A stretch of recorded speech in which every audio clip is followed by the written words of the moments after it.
Skin 1004 sivaratkalarini qaysi birini tanlashni bilmayapsizmi yuzingiz uchun? Unda bu videoni ko'ring. Bu oq sivaratka tonni yorqinlashtirish uchun, vysipaniyadan dog'lar qolgan bo'lsa, uni yo'qotishga yordam berish uchun, terini rangini bir xillashtirish uchun, pigmentatsiya va dog'larni yumshatish uchun ishlatasiz.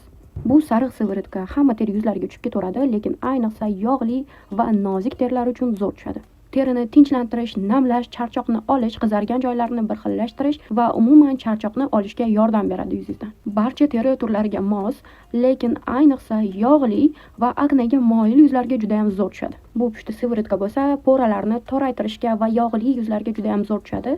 Yog'li yuzlarni yog'ini kamaytirib berishga yordam beradi, ravnomerniy qilib beradi. Sebum balansini nazorat qiladi. Terini chuqur namlaydi va yaltirashni kamaytiradi. Yuzim yaltirab ketyapti deganlarga juda ham zo'r tushadi.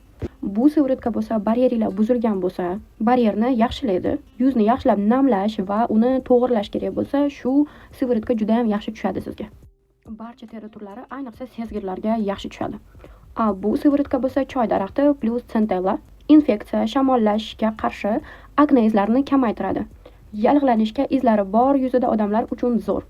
Yog'li, aknaga moyil va nozik teri turlari uchun juda ham yaxshi tushib beradi. Qaysi sivaratka sizga yuzingizga mos tushar ekan, qaysi birini tushunmadingiz, kommentariyada yozib qoldiring va